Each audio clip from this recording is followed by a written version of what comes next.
जय श्री कृष्णा दोस्तों। आज मिरर और दर्पण के बारे में आपको आगे की नई जानकारियाँ बताऊंगा, जिसमें हमसे जो गलतियां होती है और उस गलतियों को हम लोग नज़रअंदाज कर देते हैं, जिसके परिणाम इतने भयंकर होते हैं कि हम कल्पना नहीं कर सकते। मैं आपको पहले भी बता चुका हूँ कि दर्पण ऑरेंज और लाल कलर की पॉलिश का बिल्कुल नहीं होना। अगर आप उसको नहीं देख पा रहे हैं तो उसे खोल के देखिए। अगर वो लाल और ऑरेंज कलर का है तो उसे तुरंत बदलें। अलमारियाँ अधिकतर घरों में कॉर्नर पे रखी रहती है, जैसे उत्तर और पूर्व का कोना, जिसे हम ईशान कोण कहते हैं। अगर आपने वहाँ पर अलमारी रखी है और उसमें कांच लगा है तो वो आपके ईशान कोण को दबा देगा। ईशान कोण आपको मालूम है, उस पर भारी वजन बिल्कुल नहीं होना चाहिए। दूसरा, अगर आपने साउथ और ईस्ट, पूरब और दक्षिण के कॉर्नर में अगर आपने अलमारी रखी है तो वो भयंकर वास्तु दोष उत्पन्न करेगा। वो आपके घर का अग्निकोण बढ़ा देगा। अग्निकोण बढ़ने से आपके घर में व्यर्थ के झगड़े, व्यर्थ की बीमारियां, व्यर्थ की परेशानियां बढ़ेगी। तीसरा कॉर्नर आता है अपने घर का साउथ और वेस्ट का, जिसे हम लोग बोलते हैं नैऋत्य कोण। नैऋत्य कोण में अगर आपने अलमारी रखी है और अगर उस अलमारी का मुंह उत्तर दिशा की ओर है तो पैसा तो खूब आएगा, लेकिन पैसा बिल्कुल नहीं टिकेगा। उसमें एक कंडीशन और रहती है कि परिवार में किसी के भी अनैतिक संबंध बनने की संभावना ज़्यादा रहती है। उस कॉर्नर में कांच कभी नहीं होना चाहिए। अगर लगा है तो उस कांच को आप तुरंत निकालें। चौथा कॉर्नर आता है उत्तर और पश्चिम का, जिसे हम लोग बोलते हैं वायव्य कोण। वायव्य कोण में अगर आपका अलमारी लगी है या कोई कांच लगा है तो उस घर में सबसे ज़्यादा हवाओं का प्रकोप रहेगा।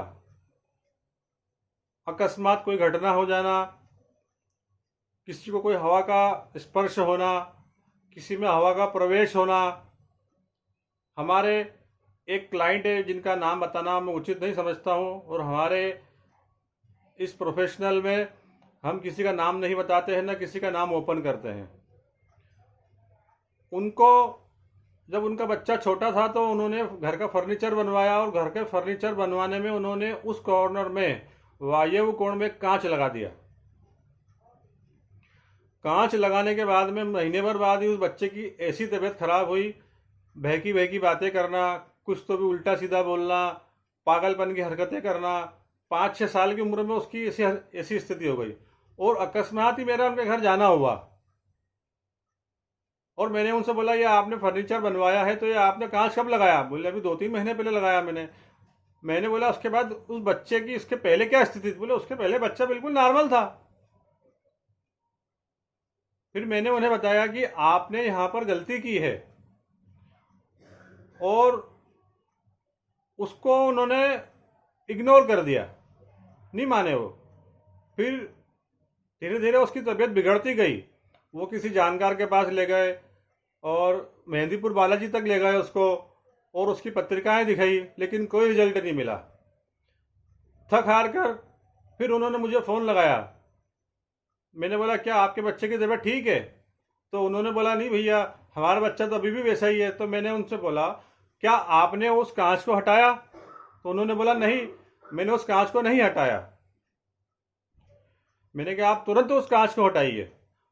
आप बिलीव नहीं करेंगे, उस कांच को हटाने के बाद वो बच्चा धीरे धीरे धीरे धीरे नॉर्मल हो गया, और आज एक बहुत अच्छा व्यापारी बन गया। और इतना अच्छा व्यापारी बन गया है कि उसके घर वाले उसकी खुद उस चीज़ के बारे में कल्पना नहीं कर सकते। इसलिए मित्रों, वास्तु बहुत अमूल्य चीज़ है। बस आपको उस पर विश्वास करना ज़रूरी है। मुझे मालूम है, मेरे कई क्लाइंट ऐसे हैं जिनको मैं अपना रिजल्ट दे चुका हूँ। इसलिए मित्रों, वास्तु को कभी इग्नोर नहीं करें। आजकल के बच्चे इन चीज़ों की खूब हंसी भी उड़ाते हैं, लेकिन हंसी उड़ाने वालों के आपको मालूम है क्या स्थिति होती है। इसलिए कांच को बिल्कुल लाइटली नहीं लें, और उस कांच को आप हमेशा, एक बात और बताना चाहूँगा मैं आपको कि कांच कभी गंदा नहीं रखें, कांच कभी टूटा नहीं हो, उसे आप रोज़ साफ करते रहें। कांच जितना साफ रहेगा उतनी आपकी किस्मत चमकेगी, लेकिन वो कांच सिर्फ उत्तर और पूर्व दिशा में ही होना चाहिए।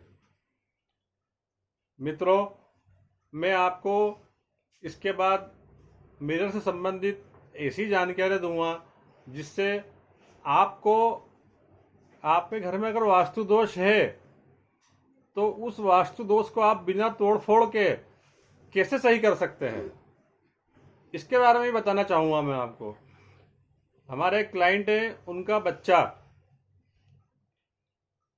सीए की एग्जाम में हर साल फेल होता था। बताना चाहूँगा मैं आपको कि उसके साथ जो बच्चे पढ़ने आते थे वो बच्चे पास हो रहे थे, लेकिन वो बच्चा फेल हो रहा था। मैंने उनके घर की विजिट करी और उनके घर का ईशान दबा हुआ था। ईशान को उन्होंने पूरा भारी कर रखा था और ईशान की दिशा को उन्होंने, कॉर्नर को पूरा गोल कर दिया था। मैंने उन्हें समझाया कि आप इसको तोड़ना पड़ेगा और इसको तोड़ के ही आपको इस चीज़ का हल मिलेगा। नहीं माने वो, फिर आने वाले साल में फिर फेल हो गया। फिर उन्होंने मेरे से बोले भैया मेरा बच्चा फेल हो गया, मैंने आपको जो बताया था आपने करा? तो उन्होंने बोला नहीं भैया मैंने ये नहीं करा। फिर उनका दिमाग कुछ चला और उन्होंने ताबड़तोड़ उस दीवार को तोड़वाया और उस जगह को ओपन करा।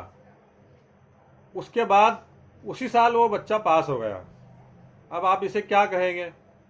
वास्तु का चमत्कार ही है ना। इसलिए दोस्तों, ये उदाहरण मैं आपको इसलिए बताता हूँ ताकि आपको इन चीज़ों पर विश्वास हो, भरोसा हो।